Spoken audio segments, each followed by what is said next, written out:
Hej hej! Välkommen in i ateljén igen.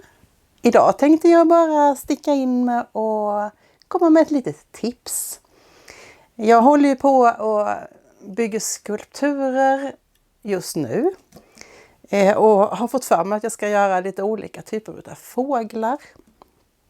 Men samtidigt som jag håller på och bygger så ser jag ju och upptäcker jag själv att jag för in ganska mycket olika tekniker hela tiden.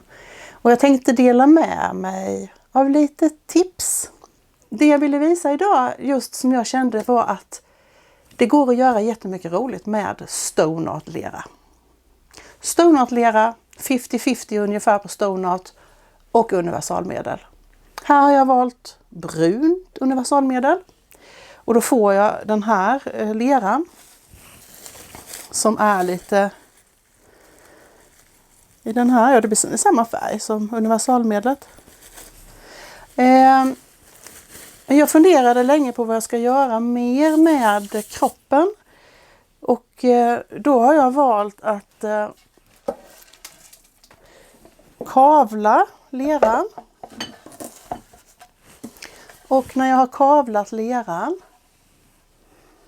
så har jag sen stansat ut bitar som jag sätter. Det blir nästan som fjäll, men jag har tänkt mig det som fjädrar.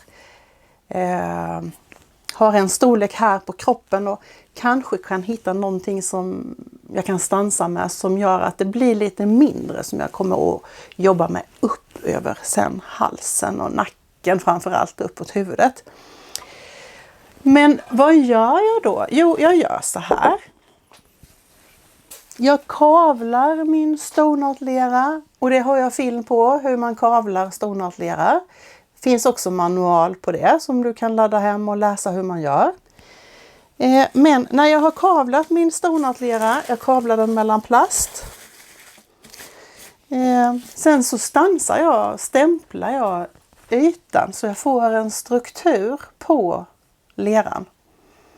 Och det hjälper mig ju sen att skapa lite olika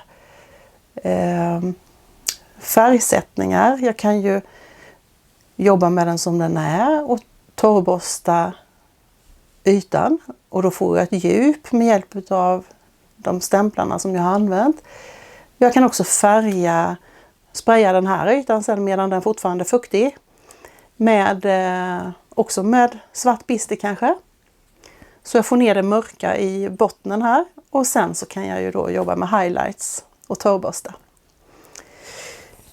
Så det var tipset ifrån mig. Jag gör alltså så här att jag fäster alltid med hjälp av universalmedel. Tänk att universalmedlet är som ett klister. Och så målar jag där jag ska fästa. Och jag vet att jag har sagt det många gånger, om du har hört mig förut. Semitorrt universalmedel, det är det som är det optimala, för det blir alldeles klistrigt och kliddigt. Det funkar jättebra. I det här fallet så går det bra ändå med min lera här. Och då har jag såna här små rundlar här som jag har stansat ut i leran. Och så fäster jag in dem på fågelns kropp. Ja, så får vi se. Ska jag måla det så får vi se vad det här blir utav detta. Och jag har även köpt lösögonfransar. Jag tänkte att jag skulle sätta ögonfransar här på fågelns ögon. Får vi se hur den blir. Det var tips ifrån mig. Hej då!